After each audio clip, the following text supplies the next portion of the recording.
Okay, so now let's take an example of a cricket field where the bowler bowls and the batsman hit the ball.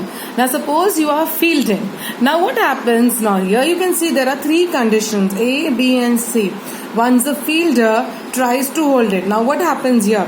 As you stop the ball, a message from your hand is sent through sensory nerves to the spinal cord.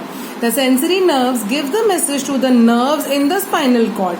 And then the nerve in the spinal cord sends the message to the brain, and the brain reads the message that you have throw the ball. You have to throw the ball. So now can you see this? Within fractions of seconds, the messages are conveyed to the brain, and from the brain to the body, to the muscles. Now what happens? See, in B, the brain sends a message down to the spinal cord, to the muscles to throw the ball.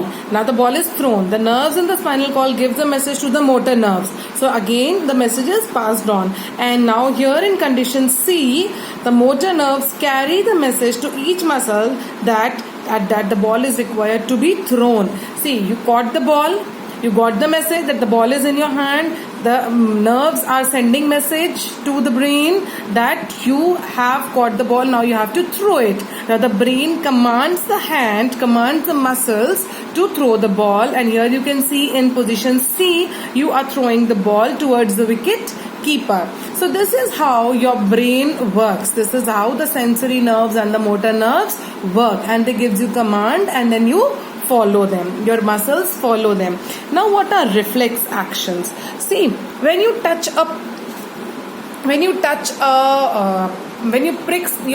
your finger, or when you touch some sharp thing, what happens? You quickly remove your hand from there, isn't it?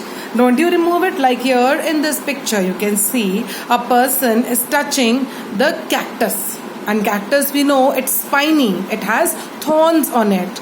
Yes, so once you touch it, naturally you will quickly take back your hand. Why does this happen? See, this happens because of the reflex action. The command is quickly given to the spinal cord. It doesn't reach the brain. Remember, reflex action is related to spinal cord. The command given in reflex action doesn't reach the brain. Spinal cord then and there commands the muscles to quickly take it back. Okay, just have a look at this diagram here.